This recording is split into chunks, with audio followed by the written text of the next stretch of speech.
নমস্কার বন্ধুরা।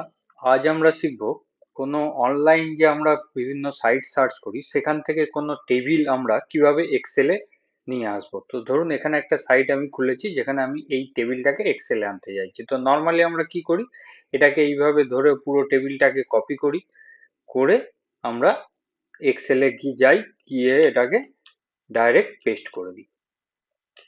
তো তখন আমার এইভাবে আসে, কিন্তু না, আজ আমরা এইভাবে করব না। আজ আমরা শিখব, আমরা এটা কপি করার জায়গায় এখানে দেখছেন উপরে যে ইউআরএলটা আছে সেই ইউআরএলটা কপি করব এবং এক্সেলে যাব, যেখানে পেস্ট করতে চাইছি সেই বক্সটা সিলেক্ট করব, গিয়ে ডেটা যে অপশন এই অপশানে যাব, গিয়ে ফ্রম ওয়েব এখানে ক্লিক করব।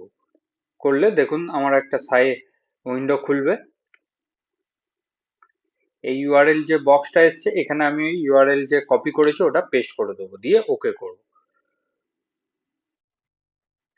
করার পর আমার এই পেজে যে দেখুন আরেকটা উইন্ডো খুলবে, যেখানে আমার এই বাঁদিকে এই উইন্ডোতে পেজে যে কটা টেবিল ছিল সব টেবিলগুলো এসে গেছে। আমি এক একটা টেবিল সিলেক্ট করে দেখে নিতে পারবো কোন কোন টেবিলগুলো এসছে। এবার আমার যে টেবিলটা দরকার আমি সেটা সিলেক্ট করব, এখানে করে নিচে দেখুন লোড আছে, এখানে লোডে ক্লিক করব। করলেই আমার এটা এক্সট্রাক্ট হয়ে টেবিল ফরম্যাটে আমার এক্সেলে ওই পুরো টেবিলটা এসে যাবে। তো এইভাবে আমরা ডাইরেক্ট এক্সেল থেকে কোনো টেবিল কপি করব। ধন্যবাদ।